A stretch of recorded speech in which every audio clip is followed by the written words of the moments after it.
princess mug. Hello and welcome back to my channel. Today I'm going to be doing the Booktube Newbie Tag.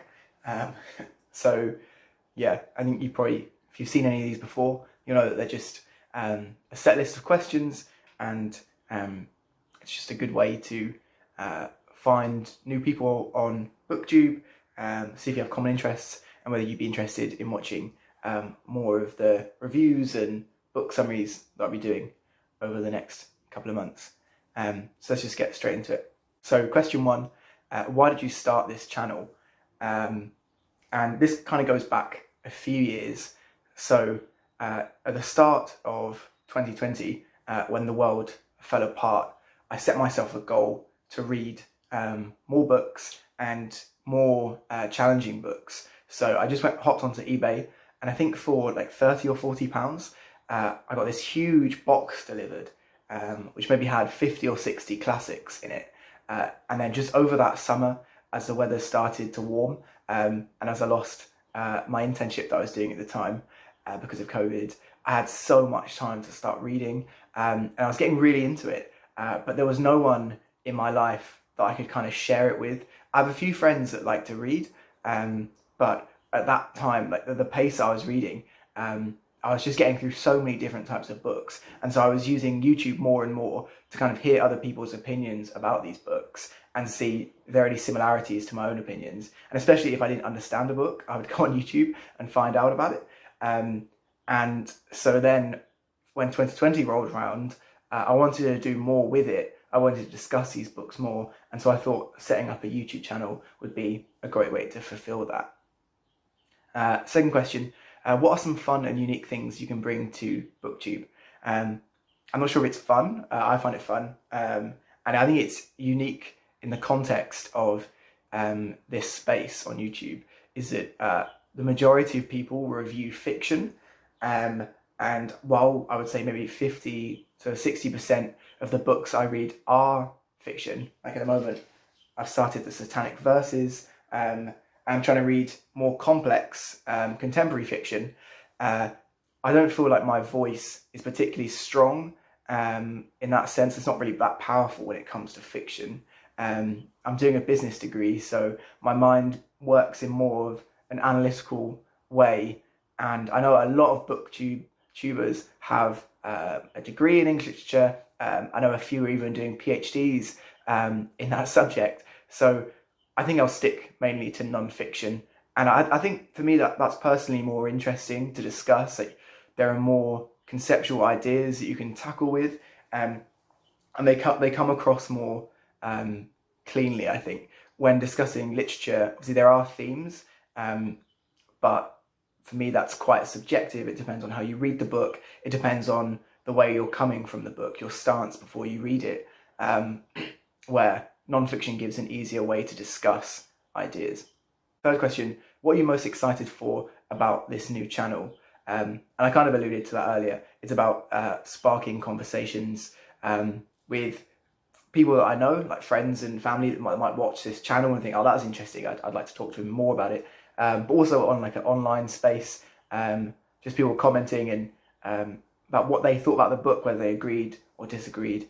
I think, yeah, at the moment, books have kind of taken over my life, and my bookshelf is growing, and so to get people's takes and people's recommendations, and I don't know, just starting to realise that people that say they're well read, people that are well read, have only kind of touched, so like a drop in the ocean compared to the range of books that are out there. And as you kind of explore more, you kind of fall into this well.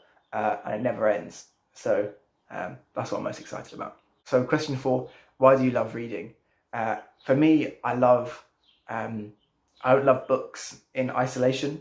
I love how they kind of speak to each other, and how they jump across divides, and how you can have two completely unrelated books, but they're still using the same arguments, and the same literary grounding to back up their points.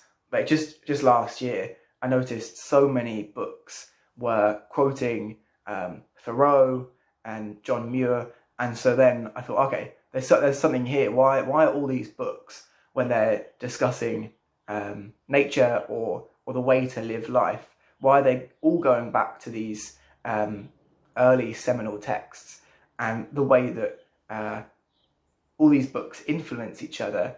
I find that really interesting, and I love picking up a book and kind of seeing the shadow of another book through its pages.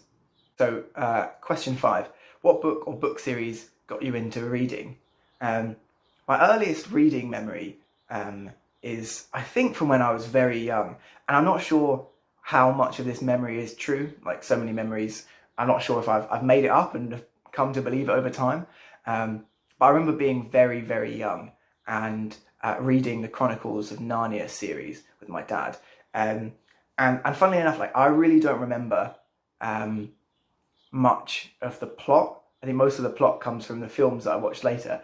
But I vividly remember when they're in one of the books, when they're in the, I think it's the uncle's loft, and like the houses connect and there are like magic rings. And I couldn't tell you any more about it, but that memory kind of sticks out like a dream. And whenever I think about like early reading time, that was what I thought about. And I think I was way too young. I was definitely way too young. I think this was when I was 6 or 7, and my dad would kind of read it to me, but I would still be reading the words as I went along. But after that, unfortunately, the reading quality declined, and I went through, like most people, I think, almost a decade of reading some pretty awful young adult fiction, and none of it that has stayed with me. I know it was a lot of like the Young Bond series and the Cherub series, and they were good. They were good to kind of keep me reading, but I can't say I've taken anything from it. So this is kind of my rebirth, my second wind in reading. I'm quite excited to find books that kind of speak to me more and ring true, and hopefully I can take more value from. That's not me dissing YA. I think if that speaks to you, then that speaks to you. So question 6, what questions would you ask your favourite booktuber? I think my favourite booktuber is a guy that lives in Israel called Guilty Feet. And the question I would ask would be, how do you retain so much information from these books? And he can be discussing books that he read 20 years ago, and he remembers where he brought it, what the plot is, the books that the author has written, the other books that the author has written, and how all these interconnected facts about the life of the author, the contemporaries of the author, what inspired the author. And for me, that is phenomenal. And people like that are just so impressive.